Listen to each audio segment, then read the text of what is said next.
It's the morning of Saturday, December 13th. Winter has settled in New England. The sky is gray, the air is cold, but unremarkable.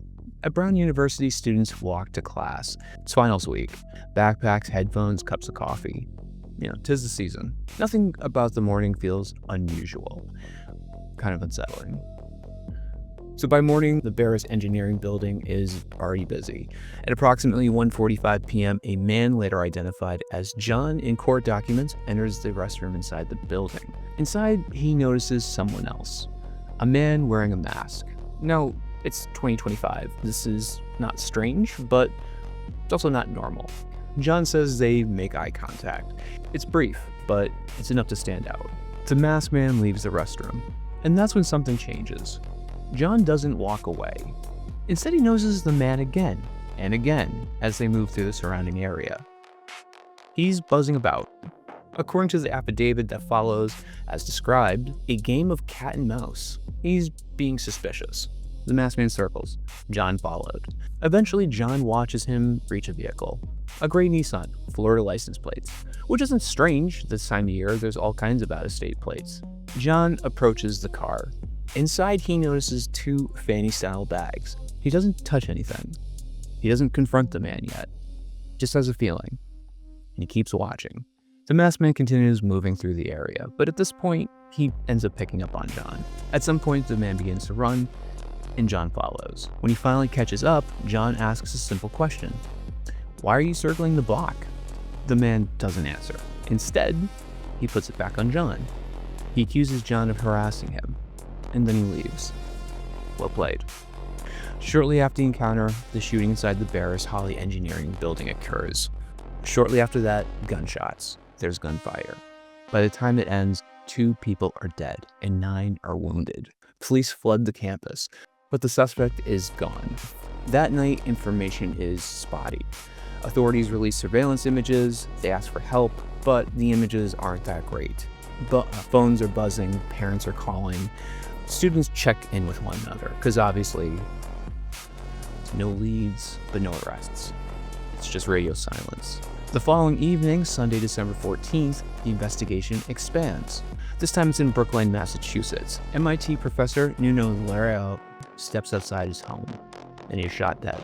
Somewhere along the line, federal investigators speculated that maybe these were connected. Now there are 2 shootings in one investigation. A couple days go by, but then the case turns. Remember John? He makes a Reddit post. Not to speculate, but to tell a story. He posts the following. "I'm being dead serious. The police need to look into this gray Nissan with Florida plates. It's possibly a rental. Other users urge him to contact authorities." This statement later appears in an affidavit. This time, investigators have something concrete.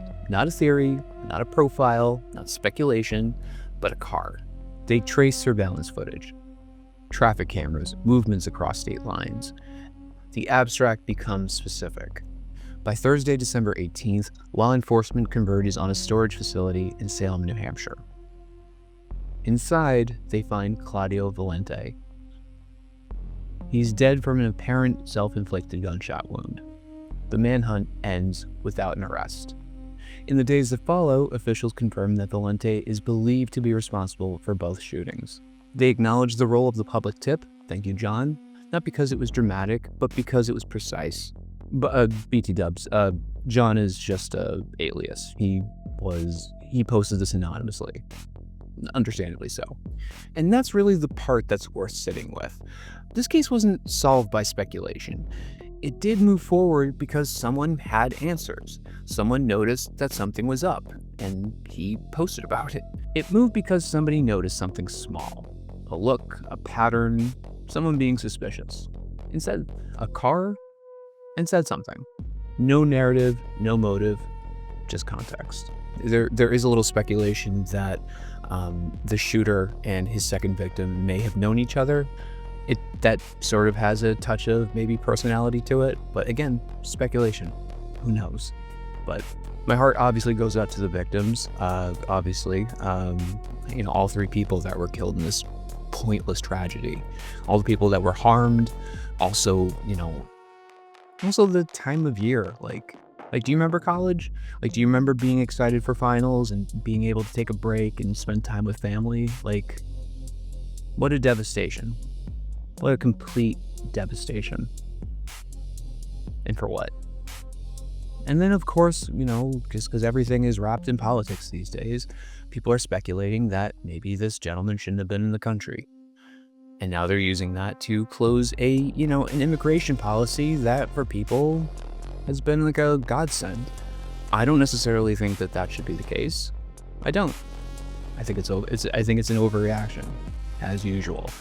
I'm probably gonna cut that part out. I don't like it when something happens. They go, well, if this didn't happen, then that wouldn't have happened. Well, if we didn't have guns, there wouldn't be a shooting. Like, it's just pointless.